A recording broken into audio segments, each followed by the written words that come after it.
데이터 중요합니다. 한번 보시고요. 우선 다시 한 번 더 이제 가맹점 관리하는 P&L 데이터에 대해서 좀 더 말씀드려 보겠습니다. 전체 매출에서 지금 현재 오른쪽에 보시는 거는 손익계산서를 작성해 놓은 겁니다. 원재료비 몇 프로, 인건비 몇 프로, 관리비 몇 프로, 영업이익이 몇 프로다 나올 수 있겠죠. 이 부분에 대한 부분은 매뉴얼도 매뉴얼이지만 가맹 점주님과의 허심탄회하게 말씀해 보시는 게 제일 중요해요. 현재 뭐가 중요한지. 원재료비를 아끼는 게 중요합니까? 인건비를 아끼는 게 중요합니까? 관리비를 아끼는 게 중요합니까? 아니면 세 개를 다 줄여야 됩니까? 그런데 세 개를 다 줄이는 상황이 발생하더라도 우선 스텝을 해서 로드맵을 그려주시는 게 제일 빠릅니다. 현재는 이렇게 하고 이렇게 한번 해보고 이렇게 한번 해보면서 진행하는 게 낫겠습니다. 우선 현재 오른쪽에 보시는 순 영업이익의 퍼센테이지가 중요한 게 아니고요. 중요한 거는 이 데이터를 작성하는 취지가 제일 중요하겠죠. 매번 마이너스가 나오는 영업이익을 보면서 이걸 매번 작성을 재밌게 하시는 가맹점 사업자는 없으실 겁니다. 직영점의 성공 사례를 봤기 때문에 직영점의 성공 사례를 보고 나는 가맹 계약을 했고 적정한 입지나 위치를 선정을 해가지고 가맹점을 오픈하신 게 현재 가맹점 사업자죠. 물론 가맹점 사업자가 당초에 먹었던 마음가짐과 본사의 정체성이나 밸류를 심어줬음에도 불구하고 그렇게 운영 안 할 수도 있습니다. 그러면 그 가치관을 먼저 바꿔주는 게 선으로 우선 선행되어야 되는 문제겠지만 우선 데이터만 놓고 봤을 때에는 이 분석을 통해서 어떤 식으로 개선 사항이 들어가야 된다는 부분을 가맹점 사업자 점주님과 말씀 나누는 게 제일 중요할 것 같습니다. 이 부분은 참고만 하세요. 제 나름대로 우선 계산을 한번 해보긴 한 건데 물론 이 이론적인 부분이 안 맞을 수도 있습니다. 매출이 2천만 원 하는 매장이라고 우선 체크 한번 예시 삼아 해봤습니다. 매출이 2천만 원일 때 식자재 원가가 40%입니다. 통상 40% 외식업 그렇게 보죠. 본사에서는 35%, 37%라고 하면은 가맹점에 가면은 그보다 약간 더 나오기 마련입니다. 물론 관리하는 측면이 좀 더 이제 명확하게 좀 자세하게 디테일하게 들어가야 되는 부분이 필요하지만 우선 40%라고 정의를 내리고 한번 얘기해 보겠습니다. 매출이 2천만 원일 때 40%면 우선 관리비나 인건비, 임대료, 고정비 이런 거 빼고 매출 이익이라고 그러죠. 그럼 1,200만 원이 남습니다. 60%에서 임대료나 이런 부분 빼는 겁니다. 지금 제가 말씀드리고 싶은 거는 원가 관리입니다. 자, 2천만 원에서 원가 관리를 했습니다. 첫 번째. 두 번째는 매출 관리를 했습니다. 원가 관리를 해서 4% 내렸습니다. 그랬더니 800만 원이 720만 원으로 줄어들고 36%가 되면서 매출 이익이 80만 원 늘어났죠. 매출을 한번 올리는 걸로 관리를 해봤습니다. 2,100으로 올랐습니다. 5% 올랐네요. 수치대로 하면은 식자재 원가는 그대로 40%니까 840만 원 정도 나왔고요. 매출 이익을 한번 비교해 보겠습니다. 1,260만 원이니까 똑같은 비율로 하게 되면은 자, 여기 데이터에서 뭘 볼 수 있죠? 여러분께서 현장에 있어 보시면 금방 아실 거예요. 매출을 올리는 게 편합니까? 원가 관리를 하는 게 편합니까? 지금 저기에는 식자재 원가만 뺀 매출 이익이 나와 있지만 매출 관리에서 5%를 올리기 위해서는 아무런 활동을 하지 않는 이상 5%는 올라갈 수가 없거든요. 마케팅에 대한 뭔가 힘을 쏟거나 아니면 물리적으로 뭔가 이슈 사항이 발생하지 않았다는 가정하에 5% 올리는 게 쉽지 않습니다. 중요한 거는 거창한 계획을 세우는 게 아니라 우선은 집안 관리를 먼저 하자는 제 얘기입니다. 관리 가능한 항목을 먼저 개선하시는 게 훨씬 효율적으로 움직일 수 있는 부분입니다. 앞에 관리했던 여러 가지 툴들이 있습니다. 그 툴들 중에서 제 설명을 들으시고 필요한 부분만 찝어서 먼저 관리하는 부분을 추천드리겠습니다. 자, 이거는 가맹점 등급 관련된 부분인데, 가맹점 등급 관리하는 부분은 뭐 여러 가지 기준이 있을 수 있죠. 지금 여기 있는 기준이 뭐 딱 이렇게 해라라가 맞는 건 아닙니다. 매장별로 아니면 브랜드별로 해서 물류 사용률에 대한 부분을 포인트로 가져갈 건지, 영업이익에 대한 포인트를 가져갈 건지, 뭐 매출이 높다라는 부분에 포인트를 가져갈 건지에 대한 부분을 먼저 포인트로 정하시는 게 낫고요. 그 포인트에 따라서 뭐 4등분 하셔도 되고 9등분 하셔도 되고 12등분 하셔도 됩니다. 중요한 건 뭐냐면 관리 포인트를 왜 하냐는 거죠. 가맹점 등급 관리 왜 하죠? 등급 관리는 우선 슈퍼바이저가 좀 편하게 움직이기 위해서입니다. 논리적으로 봤을 때. 매출이 높은데 손익이 얼마 안 나와요. 그럼 여기는 어떻게 해야 되죠? 우선 영업이익의 관리가 들어가야 됩니다. 매출은 높으니까, 매출이 높으면 그만큼 수익을 많이 봐야 되는데 수익을 못 보고 있는 부분이거든요. 그러면 뭔가 인건비에 대한 부분이라던가 원가에 대한 부분에 뭔가 문제가 있다고 볼 수가 있겠죠. 분석상으로 봤을 때에는. 매출은 얼마 안 되는데 영업이익은 잘 나와요. 그럼 어떻게 되죠? 여기는 매출 이익만 더 관리가 잘 되고 있다고 판단하에 매출만 좀 더 올려준다면 영업이익이 잘 나오고 있기 때문에 지금 매출이 잘 나오거나 영업이익이 잘 나오는 매장, 물론 2개 다 좋아야 되지만 이 2개 매장들은 가맹점 본사의 충성도가 상당히 높을 겁니다. 그럼 우리가 관리해야 되는 건 어디죠? 매출도 낮은데 수익도 낮아. 그럼 여기는 나중에 어떻게 됩니까? 가만 내비두게 되면 폐점을 하는 상황이 발생할 수 있죠.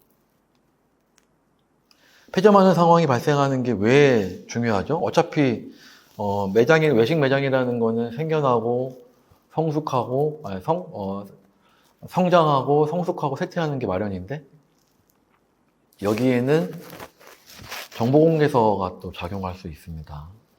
정보공개서의 내용을 보셨다면 정보공개서에는 최근 3개년 동안 개설을 몇 개 했는지, 폐점 몇 개 했는지, 명의 변경을 몇 개 했는지에 대한 데이터가 나오게 되어 있죠.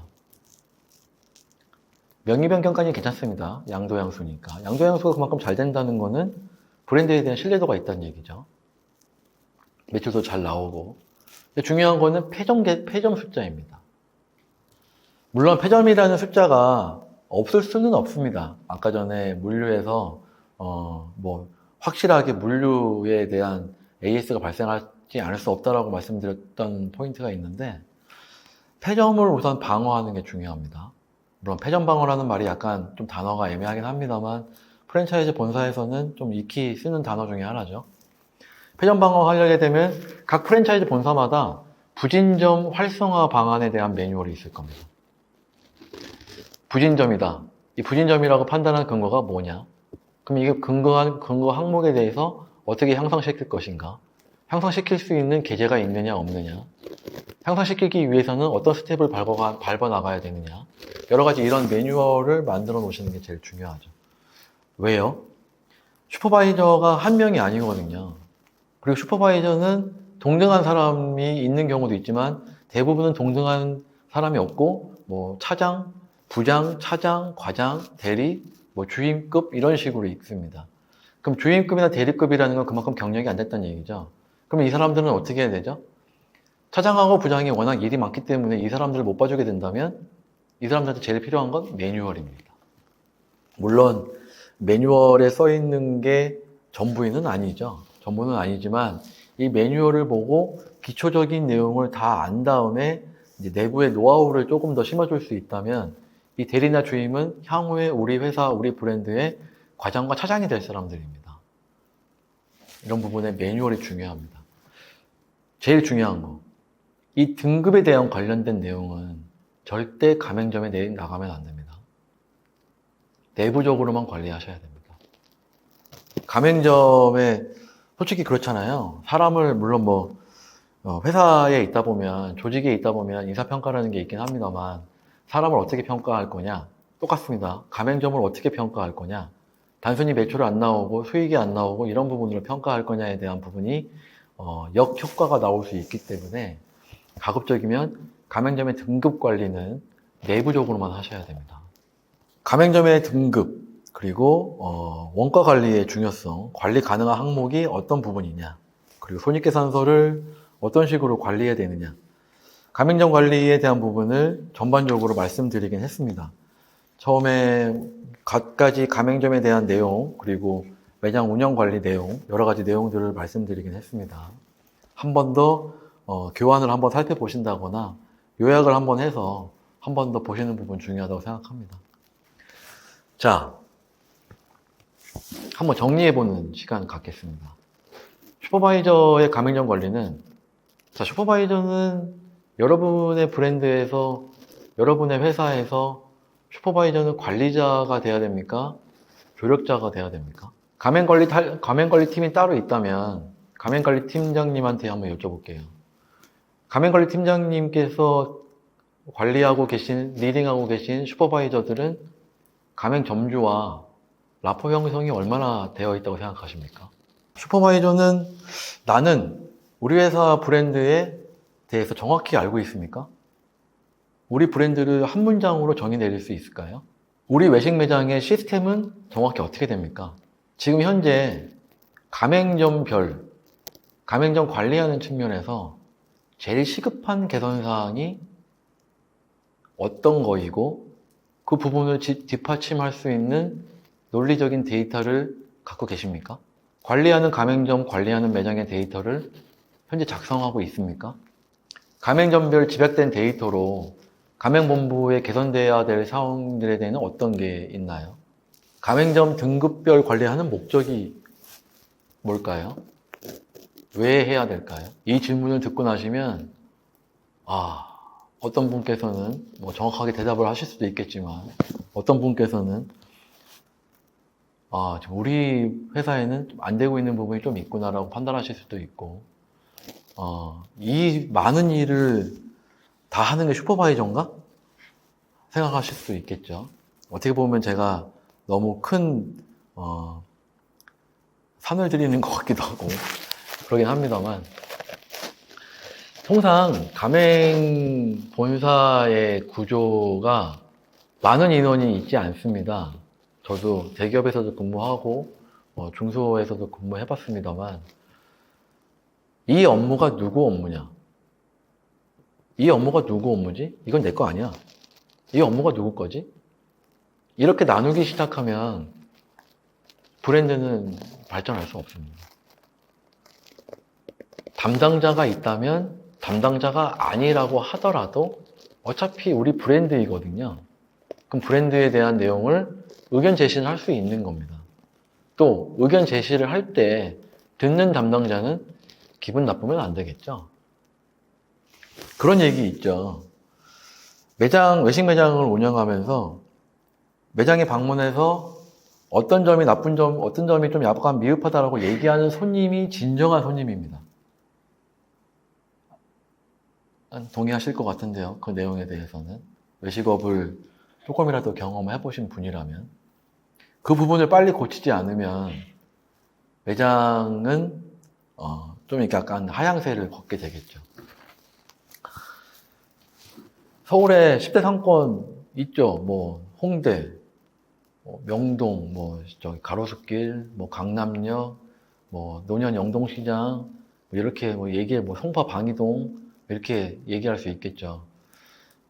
주말에 친구를 만나거나 가족과 함께 방문하신 적이 있을 겁니다.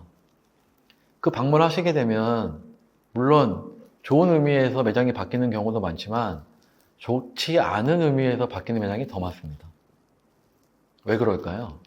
좋은 매장에 큰 권리금을 주고 들어갔는데 브랜드에 대한 기획부터 운영을 할 수 있는 여러 가지 이런 내용들, 제가 말씀드린 내용이 모두 준비될 필요는 없습니다. 거기에서 내용을 알고 하나씩 채워가는 게 더 중요합니다. 알고 있다는 게 더 중요하다는 말씀을 드리는 겁니다. 7가지 질문 내용에 대해서는 찬찬히 생각을 해보시면서 개선할 방향에 어떤 게 있는지, 잘 되고 있으면 더 잘 되게 하려면 어떻게 되는지를 고민하는 부분이 좀 필요할 것 같습니다. F1 경기는 글쎄요, 남자분들은 잘 아실 것 같은데 잘 아실 겁니다. 이게 뭐 세계적으로 유명한 F1 경기, 자동차 경기니까요. 저 경기를 보면은 유명한 자동차 제조업체들이 참가를 하고요. 또 좋은 드라이버들이 참가하고 메카닉이라고 부르는데 또 좋은 차를 만들 수 있는 메카닉들이 많이 참여를 하죠. 드라이버가 있고 드라이버를 관리하는 감독자, 아니면 뭐 데이터를 관리하는 사람, 아니면 뭐 이 코너에서는 속도를 이만큼 줄여라, 아니면 뭐 차량의 뭐 타이어의 마모도라던가 엔진의 성능이라던가 여러 가지 이런 부분이 맞아 떨어져야 되잖아요. 기계 같은 경우에는 이런 부분이 있죠. 드라이버가 잠깐 실수를 한다면, 메카닉이 잠깐 항목을 빼먹는다면, 감독자가 약간 내용을 등한시한다면, 핏인이라고 하는데 중간에 타이어를 한 번씩 갈아야 되거든요. 저 인원들이 없으면 또 안 됩니다. 저기서 타이어를 갈아 끼울 때 볼트 하나를 빼먹는다면, 볼트 하나 빼먹는 거 괜찮지 라고 생각을 할 수도 있겠죠. 자동차 경기는 특성상 이 기계의 성능을 끝까지 끌어올리는 극한의 성능까지 가거든요. 이게 어떻게 보면 우승한 차가 뭐 막 세계적으로 우리 차의 성능이 이렇다, 품질이 이래, 이런 부분은 대외적으로 얘기하는 상황이라서 뭐 벤츠, BMW, 뭐 요즘에 현대도 준비를 하고 있잖아요. 이런 데이터를 계속 보거든요. 드라이버, 메카닉, 뭐 선수를 운영하는 감독자, 그다음에 타이어를 갈고 엔진 오일 추가, 기름 추가해주는 피트인의 기술자들, 이 데이터를 관리하는 분이 아니라면 팀의 우승은 절대 나올 수가 없습니다. 제가 말씀드리는 거는 물론 자동차 경기에서는 다 분업화가 되어 있죠. 분업화가 되어 있지만 슈퍼바이저라는 직책이 가맹본부의 규모나 상황에 따라서 슈퍼바이저의 업무가 제가 말씀드리는 업무보다 더 다른 항목들도 많이 있을 수 있거든요. 제가 오늘 드린 말씀은 슈퍼바이저는 이거 하는 겁니다라고 말씀드린 것보다는 이런 업무가 주된 업무라고 말씀드린 겁니다. 30명이 되어 있는 조직의 가맹본부도 있고 10명 미만으로 되어 있는 가맹본부도 있습니다. 중요한 거는 팀워크입니다. 우리 브랜드, 벤츠면 벤츠, 뭐 현대, 뭐 기아, 우리 브랜드가 잘 되기 위해서 각자 맡은 바 일을 충실하게 해주는 부분이 중요하고요.